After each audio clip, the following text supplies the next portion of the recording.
I welcome everybody to our study of second part of sulfuric acid.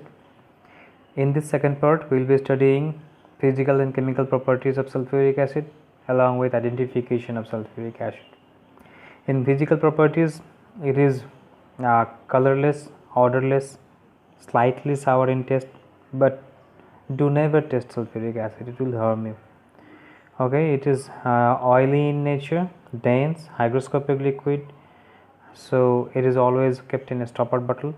Pure sulfuric acid has a density of 1.85 gram per cc. The most important thing about sulfuric acid is that its boiling point is 338 degrees Celsius and its melting point, or you can say freezing point, also is 10.4 degrees Celsius. This higher boiling point of sulfuric acid is made use of in finding melting points of various organic compounds. There are many more uses of it. Okay, solubility or sulfuric acid is soluble in all proportions in water. Pure sulfuric acid has a very low conductivity, whereas dilute sulfuric acid has a very good conductivity.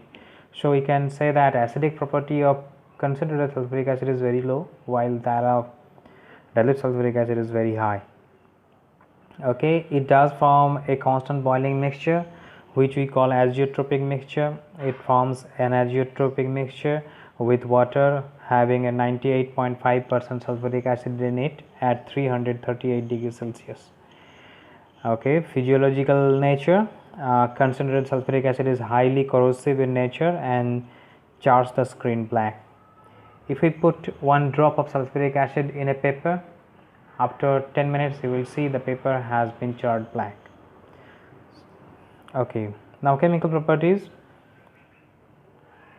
Very important point is that 100% pure sulfuric acid is hydrogen sulfate. It is not called sulfuric acid and is not an acid as it does not ionize. Okay, properties of sulfuric acid. In terms of chemical properties, we will be studying two properties, one for dilute sulfuric acid and another for concentrated sulfuric acid. In dilute sulfuric acid, we see that sulfuric acid in water ionizes to form hydronium ion and bisulfate ion, or hydronium ion and sulfate ion when it fully ionizes. It is a dibasic acid.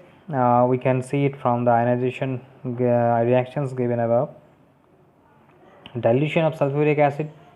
Sulfuric acid is miscible in any amount with water, but sulfuric acid is added to water always, and never water is added to sulfuric acid, because when water is added to sulfuric acid, it will produce enormous amount of heat. It may break the container, it may spill, it may cause accidents, so it is not done. Okay, properties of dilute sulfuric acid. Obviously it will have acidic property as similar to that of nitric acid or hydrochloric acid. Here it will react with metals to form metal sulfate and hydrogen. It is the property of acid that acids reacts with metal to form metal sulfate and hydrogen. Okay, this part is over. It also undergoes neutralization reactions with oxides and hydroxides of salt and water. So what is the theory? The theory says that an acid reacts with a base to form salt and water. Here we have the bases and alkalis. Soluble bases are called alkalis. So we have copper oxide as a base, iron oxide, ferrous oxide as a base, and sodium hydroxide is the alkali here. So bases or alkalis react with acid to form corresponding salt and water.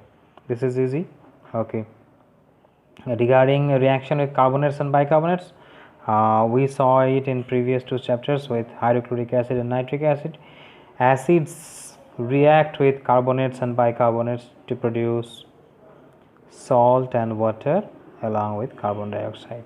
If it was not a carbonate or bicarbonate, so here we can see again that acids react with a base or alkali. Acid reacts with a base to form salt and water.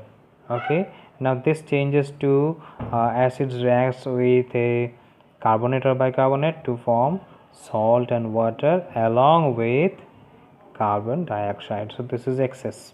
Okay, sodium carbonate, sodium bicarbonate, and potassium bicarbonate. These were the subjects that we were talking about. Okay, now reaction with sulfides. It's easy to understand. Oxides, if we have sodium oxide, then it will form sodium sulfate and water. So instead of oxide, we have sulfide, sodium sulfide, zinc sulfide, iron sulfide. So they react with acids to form corresponding sulfate salts and hydrogen sulfide. Don't forget to practice all these reactions by writing in your copy, because only in that way you can memorize the trains. Now the analogy of carbonate is here. We have sulfite. For instead of CO3 we have SO3, instead of HCO3 we have HSO3. Okay, so the reactions will be similar for carbonates and bicarbonates. Here sulfides will react with acids to form salt, water, and sulfur dioxide. Now the point is that sulfur dioxide gas is poisonous, and it is therefore responsible for polluting the environment. Adverse effect of sulfur dioxide can be observed on human health and vegetation because it forms sulfurous acid. Okay, now we discussed about the properties of dilute sulfuric acid. In properties of dilute sulfuric acid, let me recapitulate it fast. It reacted with metals to form salt and hydrogen. Okay, it reacts with base or alkali to form salt and water instead of hydrogen. It reacts with carbonates and bicarbonates to form salt, water, and carbon dioxide. It reacts with sulfide to form salt and sulfur dioxide, H2S gas. It reacts with sulfides to form salt, water, and sulfur dioxide gas. Okay, properties of concentrated sulfuric acid. This is discussed under 3 headings. First of all, we will be discussing non-volatile nature.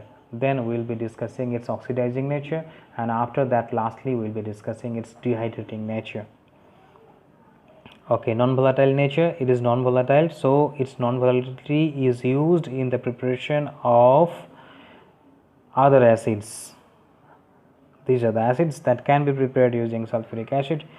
Just I would like you to concentrate on the anions, and you take a salt of these anions, and you will get the acids. So HCl, you take NaCl. For you can also take potassium chloride. To prepare nitric acid, you take sodium or potassium nitrate. To prepare acetic acid, you take sodium or potassium acetate. So in this way you can prepare those acids. So here the concentrated sulfuric acid will not come out as a vapor. So in the vapor that comes out, we will get only these acids. So this is why concentrated sulfuric acid is used in preparation of these acids as an oxidizing agent. So on thermal decomposition, sulfuric acid forms nascent oxygen, and this nascent oxygen is responsible for the reactions with nonmetals. As you can see, with carbon it forms carbon dioxide and sulfur dioxide. With sulfur it forms sulfur dioxide and water. Okay, so these are the reactions. Write them in your copy, understand it. Here carbon is being oxidized to carbon dioxide. Here sulfur is being oxidized to sulfur dioxide. Remember, we are studying the oxidizing nature of sulfuric acids. Metals can also be oxidized by sulfuric acid. For example, copper and zinc. Remember very clearly that copper is below hydrogen in metal activity series, so it is not expected to react with acid. But it is the oxidizing nature of sulfuric acid that makes copper react with it to form copper sulfate, water, and sulfur dioxide. Zinc can react in similar way to form zinc sulfate, water, and sulfur dioxide. I hope you will not find it hard to understand. Next, it reacts with other inorganic compounds and oxidizes them also. You see, it reacts with hydrogen bromide, hydrogen sulfide to oxidize the corresponding anions to bromine or sulfur. Here bromide ion is oxidized to bromine, and here sulfur is oxidized to elemental sulfur.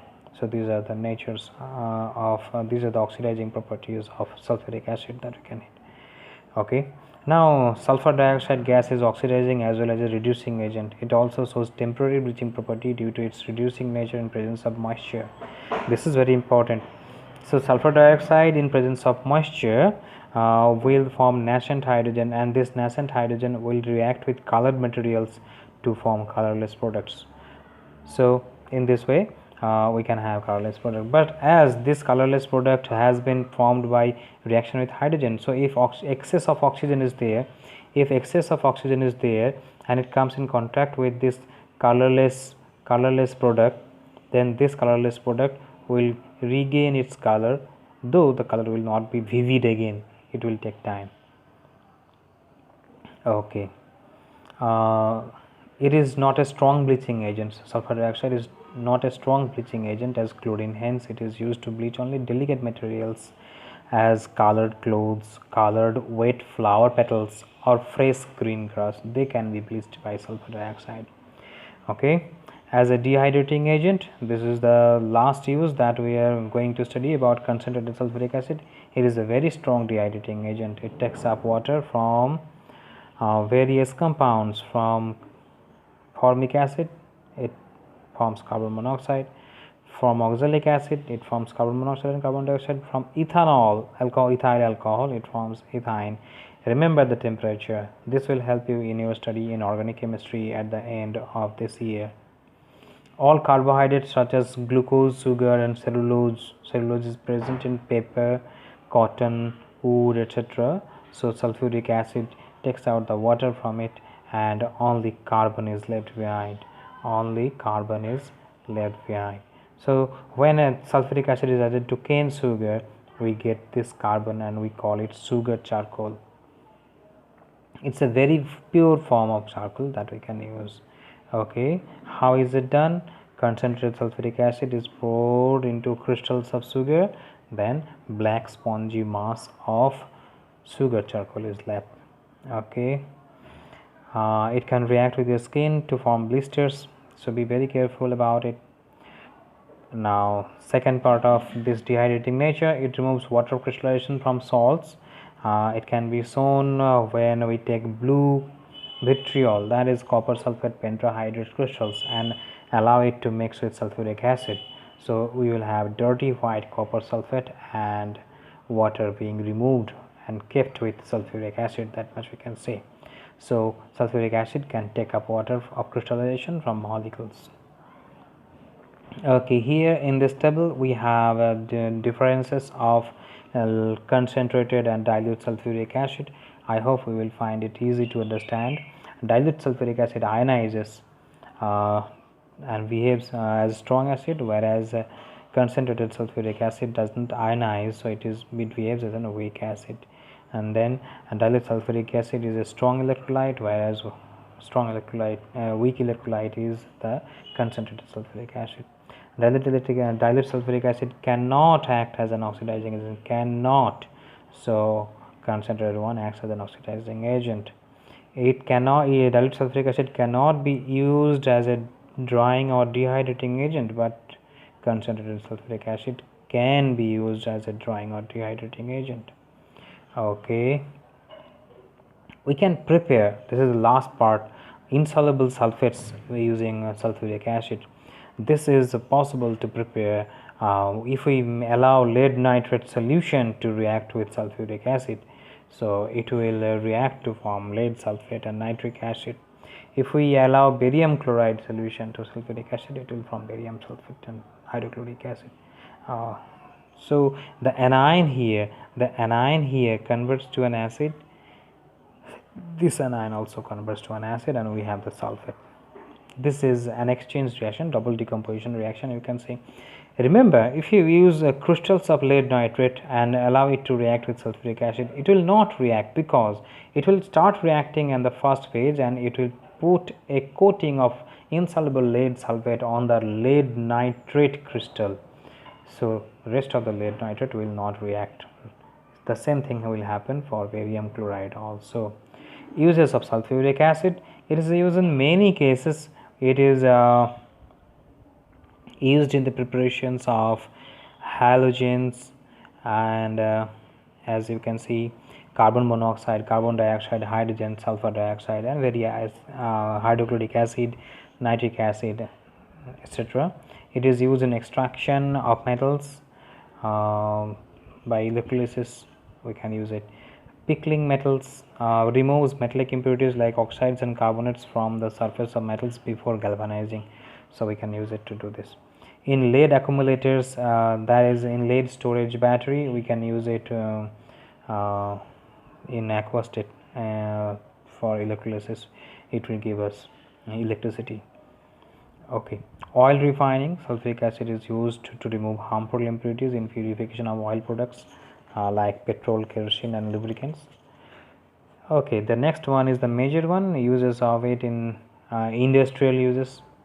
Fertilizers, we can make fertilizers like ammonium sulfate, superphosphate of lime. These are sulfur containing salts. In ammonium sulfate, nitrogen is also there. We can use various dyes, that is coloring agents, drugs, etc. for artificial fibers like rayon, nylon, etc. prepared, and dyes like dyes and drugs from coal tar derivatives can be prepared. Okay, explosives like trinitrotoluene, picric acid and trinitroglycerin can also be prepared. As I told earlier, it can also be used to prepare acids like nitric acid, hydrochloric acid, phosphoric acid and acetic acid. This is possible. We can also use it to make compounds like sodium sulfate, ferrous sulfate and like this. Now the last part, how to test sulfuric acid.